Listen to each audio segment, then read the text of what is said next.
It's 9 o'clock in the morning, Wednesday, July 2nd, and I've just moved the animals to another section, the third section of this row, the third of 7.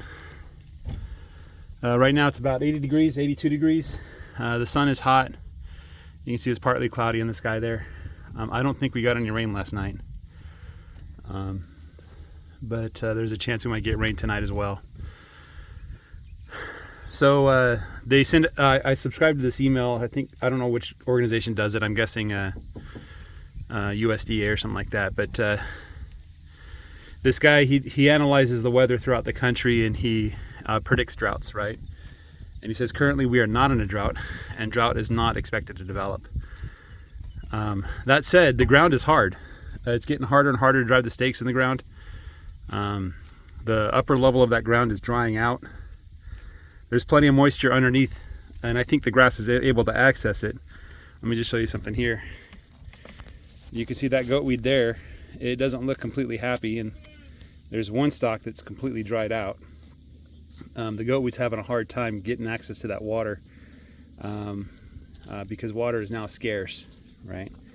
And it always happens every year around this time of year. Even if it rains, it's warm enough that the rain will evaporate off the ground pretty quickly. And so the goal is to absorb as much of that rain as possible and get it downstairs, get it deep underground. And this clay type soil doesn't help, it doesn't cooperate. And so my drought strategy, one of my drought strategies is to encourage as much growth on the ground as possible for as long as possible, so that when it rains, the roots and the living soil will help the moisture, the rain, to penetrate the ground and go downstairs where the roots are, right? And if I just had bare soil in places, the water would hit that without even slowing down by hitting leaves or grass or anything, throw up some dust in the air, and would probably just run off, taking whatever was at the surface with it and sending it off to my neighbor's pasture or down the creek and the river, so that whoever's downstream of us can see what was on my farm. So the goal is to get the green stuff. You know, I want green stuff. I don't care where it comes from, whether it's a weed or grass. Having green stuff is better than not having anything at all, right? Now, obviously, I'd prefer grass. I like grass. The sheep, they like the grass. They also like the weeds a little bit. They like to munch on milkweed. They just go there and chomp the heads off the milkweed as soon as they can. And there's some other things they like to munch on too. But the grass is kind of where it's at. Grass it's going to produce more forage per acre and unit of rain and sunshine than the other things. You see that sheep that just walked by bobbing the head? That to me is a sign that one of the hooves is a little sore. And in my experience, if I caught that sheep and looked at it, I probably wouldn't be able to tell what's wrong. Or, you know, maybe I'd catch it and there's like a severe case of hoof rot or hoof scald, you know. You really can't tell just by looking at the head bobbing. But it's one of the signs, I think, that the sheep are limping. Speaking of which, I caught that sheep, Raymond Jr.'s mom. She was out here in the front of the pack. She seems to be a lot better. I don't want to get out there in the sun right now. I'm kind of warm. I have to cool off a little bit before I do my next chore. Anyway, that's my drought strategy. In the future, I'm going to try to get a bunch of animal units in steer. And the reason why is because if I get a sense that I'm running out of forage or the drought's coming or something like that, then I'll just run to the barn and sell my steer, right? I'll get a pretty good price for them. I think I got $3 a pound for the last steer that I sold, which is a pretty dang good price. You know what I mean? Pound for pound steer, pretty much worth it, you know? So I'll run to the sale barn, sell my steer before everybody else does. And as long as a significant portion of my animal units are in steer, I can do that and reduce the number of animal units I have in my pasture within an afternoon, you know. So I want to put half of my cattle animal units in steer.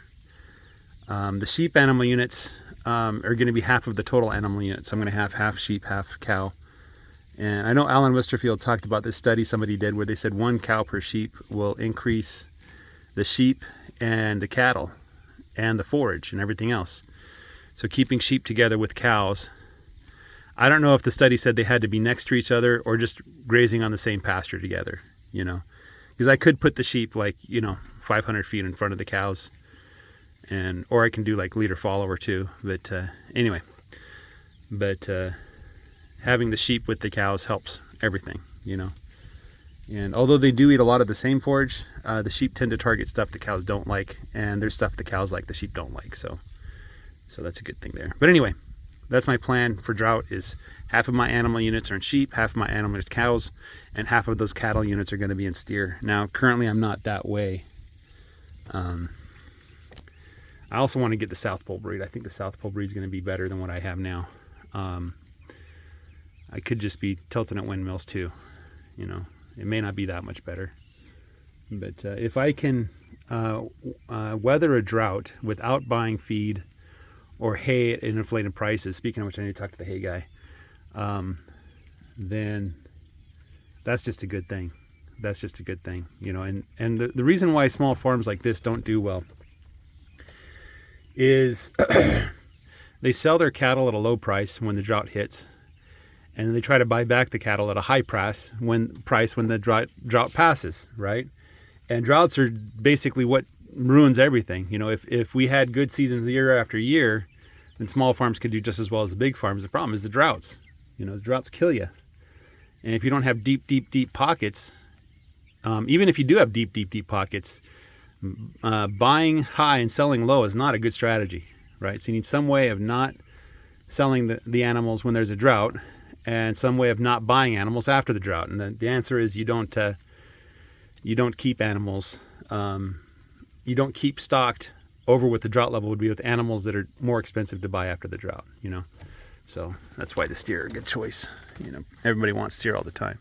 There's some of the calves. Look at them. I think this cow-calf pair, I think that is a heifer calf, probably South Pole, half South Pole, so I'm going to keep her. The others are bulls. I might keep one or two as steer. I'm not sure which. This tan one was Brownie's calf. I think it was the second calf. I kind of like him. I don't know why. He's a decent size already, but are his legs too long? I don't want long-legged cows. You know, Brownie's the mom right there, right behind. Here, let me get this cow move out of the way. There's Brownie, his mom. You know, nice big full bags, low structure, big belly. Brownie's a pretty good cow, honestly.